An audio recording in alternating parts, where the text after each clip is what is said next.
Bonjour à tous! Alors aujourd'hui je vous propose une petite vidéo sur le thème de la communication avec les animaux disparus. Alors, je reçois régulièrement des demandes de communication pour des animaux perdus, voilà, qui se sont échappés, qu'on ne retrouve pas, qui ne reviennent pas.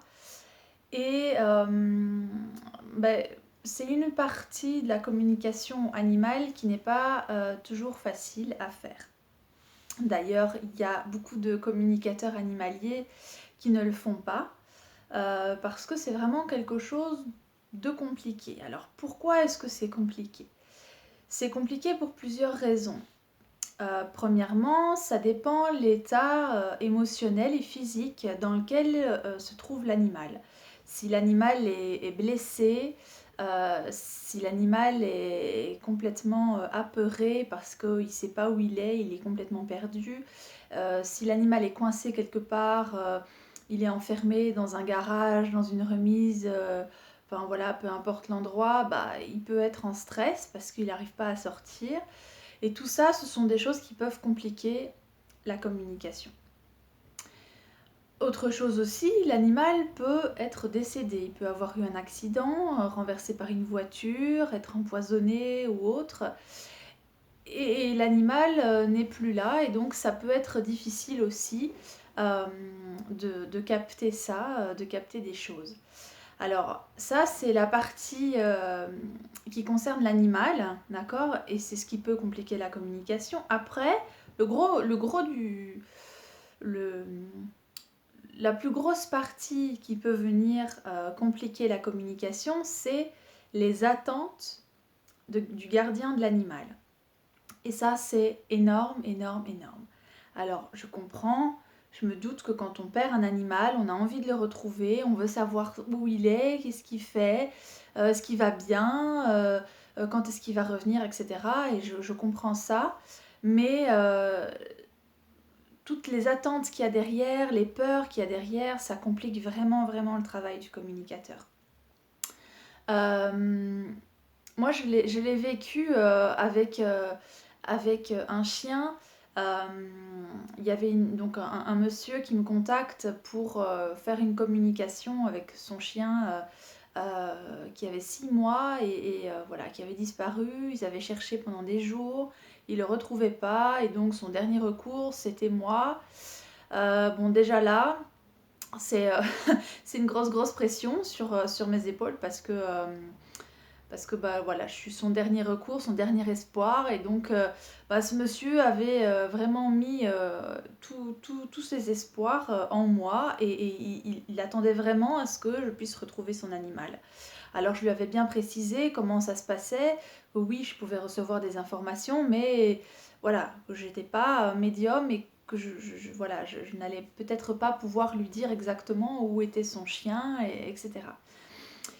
Et quand j'ai accepté de faire cette communication-là, à partir du moment où j'ai accepté, ce monsieur n'a pas arrêté de me contacter. Euh, voilà, ça pouvait être à 23 heures parfois, voire encore plus tard, par SMS, par téléphone. Ce monsieur n'arrêtait pas de me contacter pour savoir où ça en est, est-ce que j'ai eu des infos, est-ce que... Et je me suis laissée embarquer là-dedans. Alors, grosse erreur de débutante, mais, euh, mais voilà, on reste humain. Et donc, bah, je me suis laissée embarquer là-dedans, et du coup, tout ce que j'ai pu recevoir en communication a été faussé. Faussé complètement parce que j'étais pas dans le juste, parce que j'avais moi aussi des attentes, alors que voilà, les attentes c'est le premier obstacle à la communication, et j'en parle énormément dans mes formations. Euh, voilà, c'est ce que je dis souvent à mes élèves, il ne faut pas avoir d'attentes. Parce que plus on a des attentes et moins ça vient. Et moi là j'étais du coup plein d'attentes parce que je voulais absolument retrouver ce chien et je voulais absolument que ce monsieur, voilà, euh, je voulais vraiment que ce monsieur voilà, retrouve son chien et que moi je participe à tout ça. Et donc j'ai eu à peu près tout et n'importe quoi comme information. Je ne l'ai pas capté. parce que j'étais tellement dans l'attente, dans le vouloir faire que voilà, j'ai pas remarqué qu'il y avait quelque chose qui fonctionnait pas. Alors par contre, chez moi, heureusement, euh, dès que je suis pas en équilibre ou en accord avec quelque chose, dès que je suis pas dans le juste, mon corps physique me rappelle à l'ordre et je suis tombée malade. Et là, je me suis dit, ok, stop, on arrête. Parce que voilà, je sais que quand mon corps physique tombe malade, c'est qu'il a un truc, un message important à me faire passer. Et là, je me suis dit, ok, stop, j'arrête tout, j'arrête parce que voilà, j'en dormais plus la nuit. Je me suis vraiment laissée embarquer dans ce truc-là. Et je me dis, ça, c'est pas juste. Et donc, je me suis dit, ok, j'arrête. J'arrête et je fais une pause, je lâche. Et puis voilà, donc j'explique à ce monsieur que bah, tant pis, je lâche et, euh, et je peux plus rien faire pour lui. Et puis, bien quelques jours plus tard, ce monsieur me recontacte en me disant qu'ils ont retrouvé le chien qui avait été percuté par une voiture. Malheureusement, il était décédé. Et là, j'ai un flash et je me dis, mais oui, mais t'as reçu l'info en fait et t'as pas voulu l'écouter. Et oui, dans les communications que j'ai faites, bah oui, j'ai reçu des informations par rapport à ça. Oui, j'avais vu certaines choses, mais je voulais pas les voir parce que moi, ce que je voulais, j'avais une attente. Je voulais retrouver ce chien. Et donc du coup, je pouvais pas être juste et je pouvais pas recevoir les messages correctement. Et donc, cette histoire, elle m'a vraiment permis de me remettre à ma juste place et, de pouvoir mettre mes limites aussi, de pouvoir reconnaître mes propres limites parce que, voilà, comme je le dis, je suis pas médium, je suis pas magicienne. Et quand je fais une communication avec un animal perdu, c'est pas certain qu'on le retrouve, c'est pas certain qu'il revienne. Et, et donc, j'ai vraiment dû faire un petit travail là-dessus. Et donc, pendant quelques temps, j'ai arrêté de faire des communications avec les animaux perdus. Et puis je me suis dit, bon, allez, voilà, maintenant que tu as fait le point là-dessus, tu peux reprendre. Et. Mais avec toujours de nouveau, oui, c'est les attentes des gardiens qui sont là et difficiles à gérer. Et donc, je voulais vraiment, à travers cette vidéo, vous exprimer et vous expliquer comment ça se passe pour moi quand je fais une communication animale avec un animal qui est perdu. Alors, moi, je procède exactement de la même manière qu'avec tous les animaux voilà, qui sont encore bien chez vous. Je me connecte à l'animal et j'observe, d'accord? J'observe ce qui se passe autour de lui, donc je peux avoir des images de l'endroit où l'animal est, etc., de ce qu'il voit, de l'environnement qu'il y a autour. Évidemment, tous les ressentis émotionnels de comment l'animal se sent, avec la difficulté en fonction de cet état émotionnel justement. Euh, et donc tout ça, c'est des informations que je peux avoir, mais je ne vais pas pouvoir vous donner un nom de rue avec un numéro. Enfin voilà, ça c'est pas ça je fais pas. Alors je sais qu'il y a des personnes qui le font. Et voilà, et je leur laisse ça parce que moi c'est pas mon domaine et c'est voilà, et j'ai pas envie euh, de faire ça. Mais donc je peux vous donner des informations. Oui, je peux essayer de capter des petites choses, etc. Mais après, voilà, je peux pas promettre que vous allez le retrouver, qu'il va revenir, etc. Déjà, il faut qu'il ait envie de revenir. Il y a des animaux qui partent de leur plein gré, d'accord, qui partent volontairement parce que la situation leur convient plus et donc ils s'en vont. Et donc dans ces cas-là, voilà, il faut pouvoir accepter que l'animal n'a pas envie de revenir. Ça, c'est des informations que je peux avoir en communication aussi.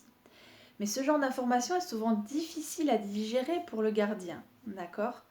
Et, et ça, il faut savoir aussi gérer ce genre de truc.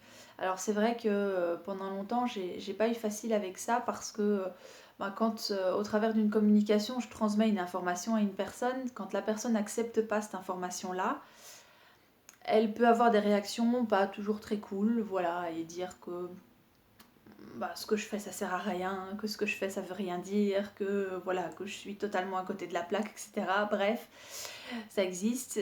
Voilà, aujourd'hui j'arrive à pouvoir mettre de la distance par rapport à ça. Mais, euh, mais du coup, il faut savoir, vous en tant que gardien, que toutes les attentes que vous avez, ça peut aussi avoir un impact là-dessus. Parce que du coup, si vous espérez tellement le retrouver et qu'au final vous ne le retrouvez pas, etc., c'est vous que vous rendez malheureux. Et donc parfois, il y a un petit travail à faire sur soi. Euh, alors aussi, quand l'animal est décédé, par exemple, euh, je peux le voir parfois. Parfois, je peux pas le voir. Parfois, c'est flagrant, parfois pas. Euh, c'est toujours quelque chose que j'ai difficile à annoncer. Parce que, encore une fois, la communication animale, c'est quelque chose de subtil, d'intuitif. J'ai aucune preuve à vous donner. Et donc, c'est toujours délicat pour moi d'annoncer ce genre de choses parce que je peux me tromper aussi. Euh, et donc, en général, je ne l'annonce que quand vraiment je suis sûre de moi. Quand vraiment c'est voilà, c'est certain mais sinon j'évite voilà, de l'annoncer parce que je suis pas je détiens pas la vérité et donc je peux me tromper aussi.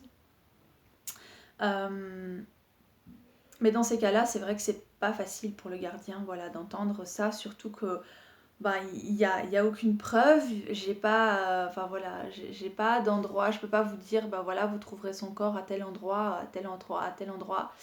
Donc c'est un petit peu voilà, un petit peu difficile euh, de partir là-dessus. Mais voilà, ça peut arriver que j'ai l'info et quand je suis vraiment sûre de moi, je la transmets.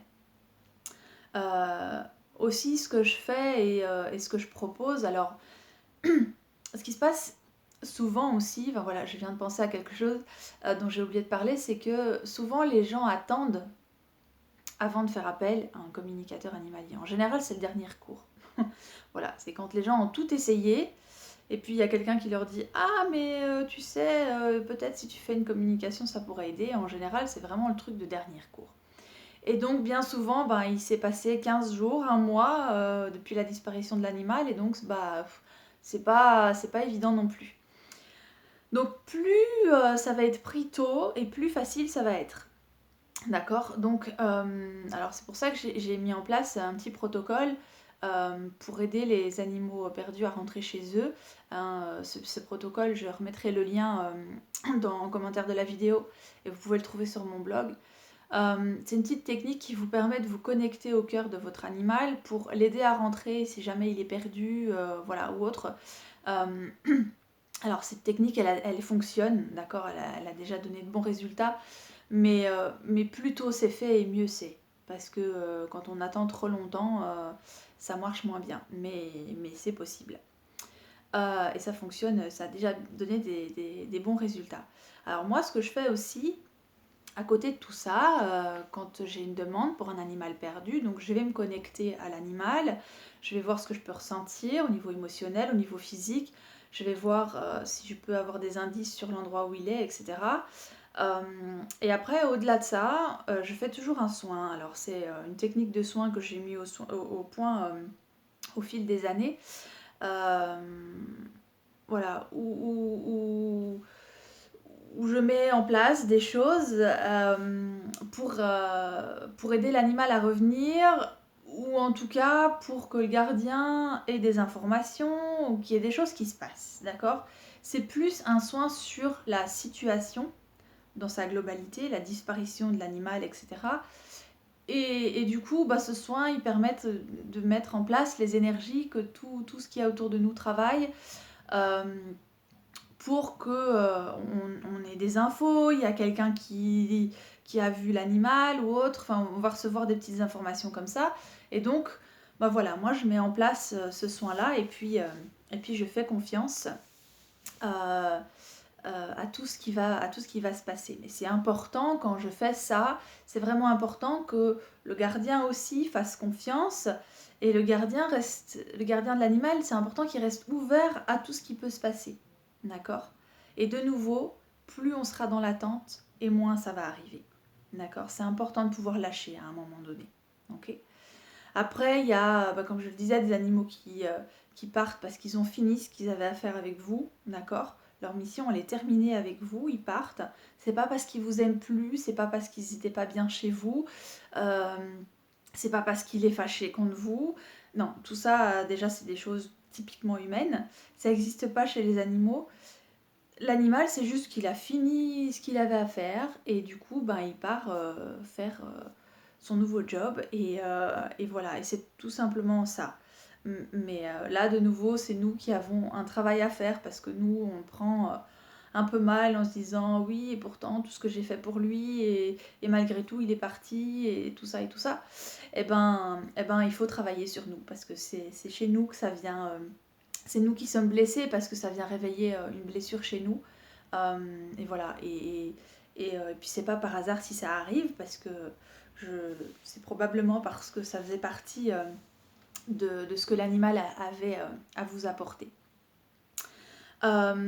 Aussi, par rapport aux animaux perdus, parfois, bah voilà, il y a des petits miracles qui se passent même après longtemps, où l'animal revient après 6-7 mois, voilà, c'est déjà arrivé.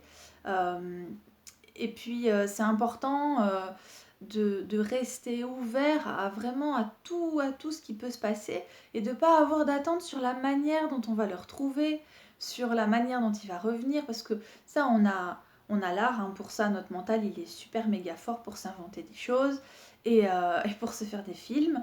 Mais en faisant ça, le problème, c'est qu'on coupe un peu le champ des possibles et du coup, on ferme un peu des portes. Alors, je vais vous expliquer pour illustrer ça une petite histoire avec un chien. Alors, cette chienne, elle était chez ses gardiens euh, et en fait, elle aimait pas trop être là.